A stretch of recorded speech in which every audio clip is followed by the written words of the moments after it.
जलेबी मिल गई। ठीक है, वो है हमारे आदरणीय अध्यक्ष महोदय प्रधान जी। Sir 2 minute. आदरणीय अध्यक्ष महोदय हमारे प्रधान जी और हमारे गांव के अभिभावक बनाए हुए हैं और हमारे जागरूक युवा हैं और मेरे प्यारे बच्चों, आप सभी को, मेरे शिक्षक गण, आप सभी लोगों को गणतंत्र दिवस की ढेर सारी शुभकामनाएं।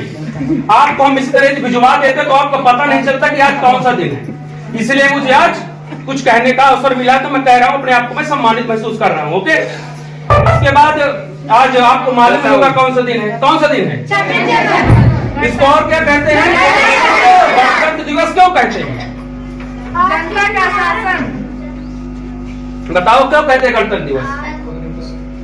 किसी को नहीं मालूम ना, और नहीं मालूम होता आप चले जाते, आपके माता पिता पूछते आप क्या बताते उनको, सही ना?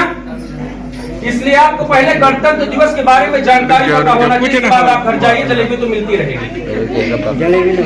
हमारा देश जब आजाद हुआ तब आजाद हुआ था 15 अगस्त 1947। आजाद होने के बाद इसका कोई नियम नहीं था कि हमें कैसे चलना, कैसे शासन आगे बढ़ेगा, क्या सिस्टम होगा। इस सिस्टम के लिए संविधान सभा का निर्माण कराया गया, जिसके अध्यक्ष हमारे भीमराव अम्बेडकर जी थे। और जब संविधान का निर्माण हुआ तो उसको संविधान सभा द्वारा अपना लिया गया था 26 नवंबर 1949 को।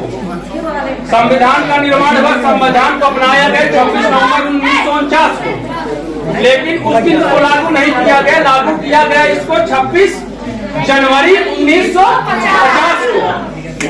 उसी को गणतंत्र दिवस हम कहते हैं। गणतंत्र दिवस का मतलब होता है गणतंत्र, जनता का शासन। हमें अधिकार दिया गया कि हम अपने शासनकर्ता को खुद चुन सके, कि हमारा शासनकर्ता कैसा होगा, ये हमें अधिकार दिया गया। इसके पहले हमारे पास कोई अधिकार नहीं था कि हम अपने शासन को कैसे चुने, हमारे ऊपर सरकार कौन चलाएगा, हमारे तरीके नियम कौन बताएगा। इतना हमें अधिकार मिला, इसी को कहते हैं गणतंत्र, इसी को कहते हैं गणतंत्र दिवस। ये राष्ट्रीय पर्व है। एक 15 अगस्त होता है हमारा राष्ट्रीय पर्व, एक होता है 26 जनवरी और एक 2 अक्टूबर गांधी जयंती। 3 प्रमुख राष्ट्रीय पर्व हमारे होते हैं, जिसमें हमारा ये भी 26 जनवरी आता है। हर्षोल्लास के आप सभी मना रहे हैं। अभी जलेबी मिलेगी, आप सब जलेबी खाएंगे, ठीक है।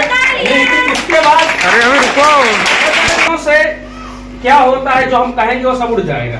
आप गंभीरता से सुनेंगे तो आपके दिमाग में बैठ जाएगा, ठीक है। हर जगह तालियां नहीं बजाई जाती। ये कहना चाहूंगा कि आप शिक्षा के में शिक्षा है यहाँ पे, और क्या है, शिक्षा के प्रति आप जागरूक होइए। हमारे जागरूक युवा लोग हैं, अपने बच्चों को, अपने बहन भाइयों को, जो भी अपने समय से स्कूल में जो आए, थोड़ा सा काजल वाजल लगा दिया करें, गंदे लड़के अच्छे नहीं लगते, ठीक है।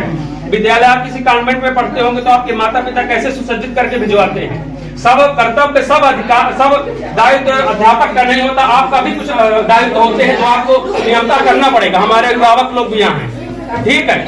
शिक्षा जहाँ पे गड़बड़ी है आप हमसे बताइए, अध्यापक गण उनसे बताइए। आपको शिक्षा, सब 2 मिनट, शिक्षा महत्वपूर्ण है। शिक्षा के प्रति आप जागरूक होइए। आपको खाने के लिए यहाँ मिलता है ना, आपको ड्रेस के लिए मिलता है, और पाए के जूती उती जो भी है, जूता वगैरह के लिए मिलता है, सारा सिस्टम के लिए मिलता है। क्या नहीं मिलता? कॉपी और पेन के लिए, उसको भी शायद 200 रुपए सरकार देना चालू कर दिया है। इतना होने के बावजूद यदि आप शिक्षा ग्रहण नहीं करते तो आपकी गलती है, हमारी गलती नहीं है। आप विद्यालय आइए यदि शिक्षा ना मिले तो आप मुझसे कहिए। मैं 2 साल के एसएमसी अध्यक्ष हुआ, ठीक है। 2 साल में यदि किसी भी बच्चे के प्रति कोई भी दिक्कत हो, कोई गलत भावना हो तो आप मुझसे बताइए। अध्यापक के प्रति या किसी भी दिक्कत हो, कोई भी 2 साल प्राइमरी, ठीक है। मैं 2 साल के लिए हो तो सिर्फ 2 साल के लिए कहूंगा, ठीक है। इसके बाद जो मेरा दायित्व है मैं अभिभावक के रूप में कार्य करता रहूंगा।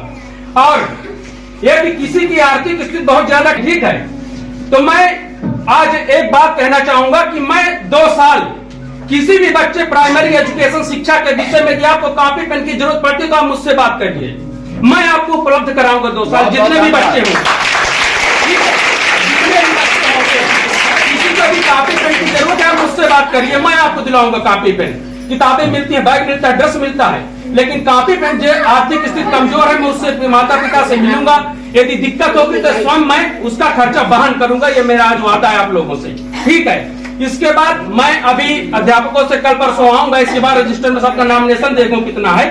इसके मैं प्रत्येक अभिभावक के पास जाने का मेरा थोड़ा सा प्लान बना है कि मैं स्वयं जाऊंगा, मेरे साथ कोई जाए या न जाए। मैं उस अभिभावक से मिलूंगा कि आप अपने बच्चों को विद्यालय क्यों नहीं भिजवाते हैं, क्या कारण है कब नहीं भिजवाते हैं।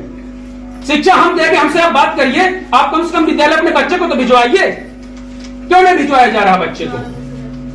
ये सारी गणना करने के बाद अगले 15 अगस्त के दिन कुछ अलग तरीके से आपको मिलेगा।